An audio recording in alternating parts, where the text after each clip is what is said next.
La première fois que j'y ai pensé, j'étais en primaire. Ce jour-là, je voulais rentrer plus vite de l'école. Ce n'était pas dans mes habitudes, mais j'ai décidé de courir. Sur le chemin, j'ai trébuché sur le trottoir et je me suis cassé une dent. J'ai eu mal et je suis rentré en pleurant. Pour me consoler et me permettre de faire le trajet plus rapidement par la suite, mes parents m'ont offert un vélo. J'ai tout de suite aimé ce moyen de transport.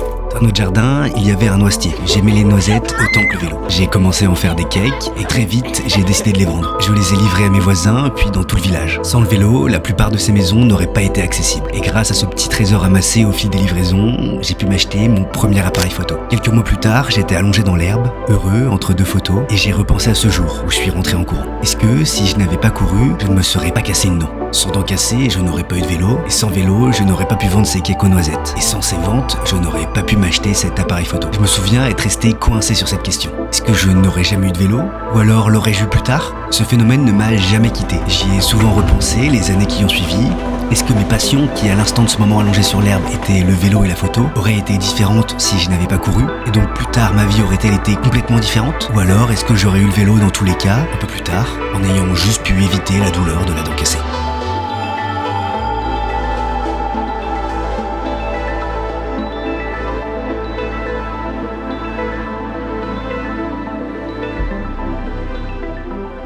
En 1492, Christophe Colomb prépare son expédition vers l'ouest. En calculant les distances, il fait une erreur de conversion. Résultat, il estime la circonférence de la Terre 25% plus petite qu'elle ne l'est en réalité. S'il n'avait pas fait cette faute, il aurait su qu'aucun navire de l'époque ne pouvait stocker suffisamment de vivres pour une traversée aussi longue. Il ne serait sans doute jamais parti. La découverte de l'Amérique par les Européens repose donc sur une erreur mathématique de base. En juillet 1945, les Alliés adressent un ultimatum de reddition au Japon. Pressé par les journalistes, le Premier ministre japonais répond par le terme mokusatsu, qui signifie « nous réservons notre réponse » ou « sans commentaire ». Mais le mot est polysémique. Les Américains le traduisent officiellement par « nous rejetons avec mépris ». Face à ce qu'ils perçoivent comme une insulte, les États-Unis larguent la bombe atomique sur Hiroshima 10 jours plus tard. Des centaines de milliers de vies ont été pulvérisées sur une erreur de traduction.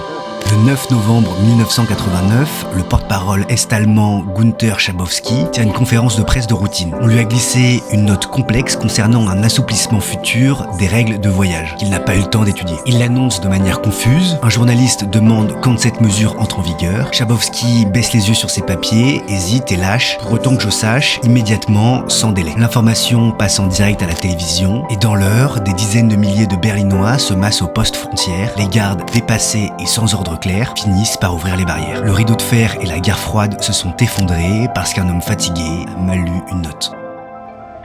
Il est certes passionnant de constater que les grands bouleversements de notre histoire reposent souvent sur d'infimes détails. Le monde nous prouve sans cesse que l'effet papillon façonne notre réalité. Mais après tout, des petits détails, on peut en retrouver à l'infini. Par exemple, si mon père n'avait pas été muté quelques mois plus tôt, nous n'aurions jamais emménagé dans cette maison avec un noisetier et je ne serais pas rentré de l'école en courant ce jour-là. Si l'on remonte encore le temps, si ma mère n'avait pas raté son bus des années auparavant, elle n'aurait jamais croisé mon père et je n'existerais tout simplement pas. En déroulant ainsi le fil de la vie à l'envers, on finit inexorablement par isoler un instant précis. Un rouage en apparence invisible, sans lequel notre présent n'aurait jamais vu le jour. Mais au bout du compte, ce constat ne nous avance pas trop. Il ne nous permet pas de répondre à notre question fondamentale. Modifier un seul des minuscules détails de notre vie changerait-il radicalement cette dernière ? En 1950, au MIT, les chercheurs Festinger, Schachter et Bach publient une étude fondatrice sur la création des liens sociaux. Ils ont analysé un complexe de résidences étudiantes pour comprendre comment se formaient les couples et les amitiés. Leur conclusion a détruit le mythe des atomes crochus. Ce ne sont ni les valeurs communes, ni les passions partagées qui créent les liens initiaux. C'est l'architecture pure. Ils ont découvert la proximité fonctionnelle. Les étudiants qui vivaient près des escaliers ou des boîtes aux lettres devenaient les personnes les plus populaires. Simplement parce que la géographie forçait des micro-interactions quotidiennes. Un regard, un bonjour. La probabilité d'amitié chutait de moitié si deux portes étaient séparées de plus de 6 mètres. Donc on aime croire au destin romantique ou à l'âme sœur, mais l'idée terrifiante et fascinante de cette étude, c'est que l'amour de votre vie ou votre meilleur ami reste des probabilités statistiques. Une simple erreur d'un algorithme universitaire dans l'attribution de votre chambre, 1 mètre carré de décalage, et c'est un autre cercle d'amis qui se construit. Une autre personne que vous épousez, et donc d'autres enfants qui naissent.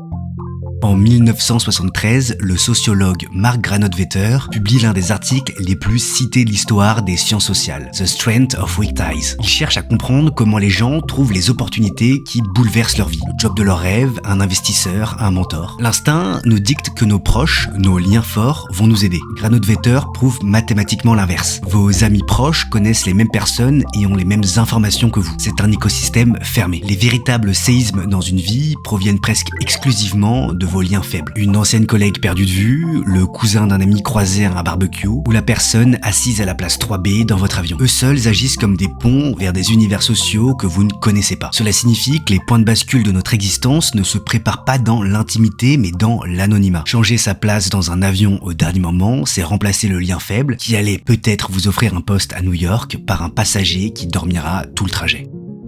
Le chercheur Phil Hodkinson a passé sa vie à étudier la façon dont nous construisons nos carrières. Ses résultats détruisent ce qu'on nous apprend à l'école, le mythe du plan de carrière. La majorité des parcours professionnels remarquables ne suivent aucune logique préétablie. Ils sont régis par ce que les sociologues appellent des chocs exogènes ou des hasards planifiés. Par exemple, un professeur de mathématiques absent qui est remplacé à la dernière minute par un prof d'art plastique captivant ou un train raté qui vous oblige à entendre une conversation fascinante dans le hall de la gare.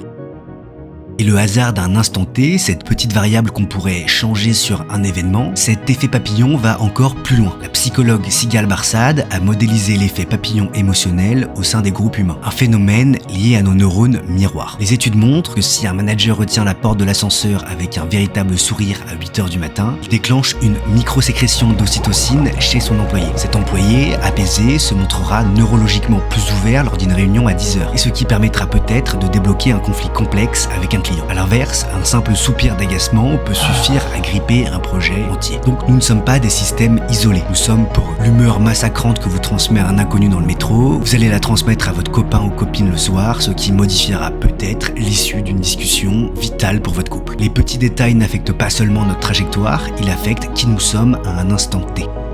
Alors si on en revient à notre question initiale, est-ce que changer un infime détail au début de l'équation modifie radicalement notre vie à la fin? La science ne laisse pas trop la place au doute, oui, parce que l'être humain n'est pas un train roulant sur des rails d'acier posés par le destin. Nous sommes des systèmes dynamiques instables. À chaque fraction de seconde, notre biologie, nos émotions géographiques et les milliards d'inconnus qui nous entourent s'entrechoquent. Cette sensation d'avoir tout planifié, du métier qu'on exerce à la personne qu'on aime, est une magnifique fable inventée par notre cerveau. La vérité scientifique, pure et implacable, c'est que nous sommes le produit direct d'un bus raté, d'une porte restée ouverte, d'un sourire dans un ascenseur et d'une course un peu trop rapide sur le trottoir d'une école primaire. Donc à la question « que se serait-il passé si je n'avais pas couru en rentrant de l'école ?» Si l'on s'en tient à la mécanique stricte du hasard que nous venons de voir, la réponse est brutale. La ligne temporelle se fracture à la seconde exacte où mon pied évite ce trottoir. Sans la chute, pas de larmes, sans les larmes, pas d'empathie parentale nécessitant une consolation immédiate. Pas de vélo offert, pas de rayon d'action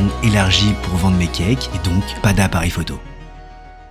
Alors, ma vie aurait-elle été complètement différente? Factuellement, oui. Ce moi d'une dimension parallèle n'a pas de cicatrice sur la dent, il ne connaît pas l'odeur de ses cakes aux noisettes, il vit une autre existence. Peut-être pas complètement différente, mais une autre existence. Mais on peut aborder une dernière notion fascinante, celle des attracteurs étranges. Dans la théorie du hasard, même si un système est imprévisible, il a tendance à toujours graviter autour de certains points d'équilibre invisibles. En psychologie humaine, ces attracteurs, ce sont nos traits de caractère profonds. Mon besoin d'évasion, ma curiosité, mon envie de créer quelque chose et de le partager, ces forces étaient déjà là, enfouies. Si je n'avais pas eu ce vélo pour exprimer ce besoin de liberté, mes attracteurs m'auraient probablement poussé vers autre chose. 1 an plus tard ou 5 ans plus tard peut-être. Au lieu des pédales, cela aurait pu être un skateboard. Au lieu de l'appareil photo, cela aurait pu être un carnet à dessin ou une guitare. La forme aurait changé, les rencontres auraient été différentes, mais la substance de ma quête serait probablement restée la même. Le problème, c'est qu'on voit souvent cet effet papillon dans le mauvais sens. On passe un temps infini à se torturer avec des « et si j'avais fait un autre choix d'études, et si je n'avais pas raté ce train, et si j'avais marché au lieu de courir ?» Notre cerveau a cette fâcheuse tendance à nous faire croire que modifier un regret du passé aurait forcément produit une ligne temporelle parfaite et sans douleur. Mais le hasard nous prouve l'inverse. Modifier un seul détail n'aurait pas simplement corrigé une erreur, cela aurait tout réécrit, et rien ne garantit que la situation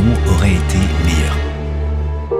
puisque la science nous prouve qu'un détail infime a le pouvoir de bouleverser une vie entière, on réalise que le futur n'est pas un bloc de béton figé. Il est malléable à l'extrême. On pense souvent qu'il faut des décisions monumentales pour changer de vie, tout plaquer, déménager à l'autre bout du monde, démissionner avec fracas.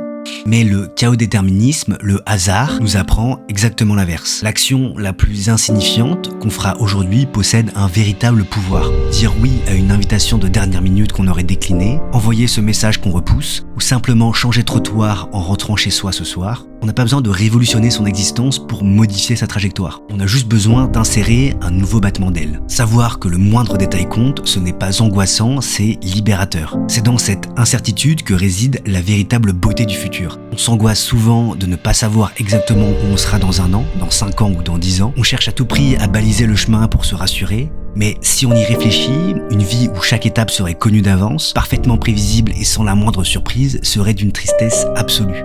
Ignorer de quoi demain sera fait n'est pas une faille, c'est le moteur même de l'existence. Ne pas savoir où on sera dans 10 ans, c'est se laisser la chance d'être surpris par soi-même. C'est accepter que la rencontre qui va tout bouleverser ou la passion qui va donner un sens nouveau à nos journées n'est peut-être qu'à un battement d'aile, caché derrière un détail totalement anodin qu'on s'apprête à vivre aujourd'hui.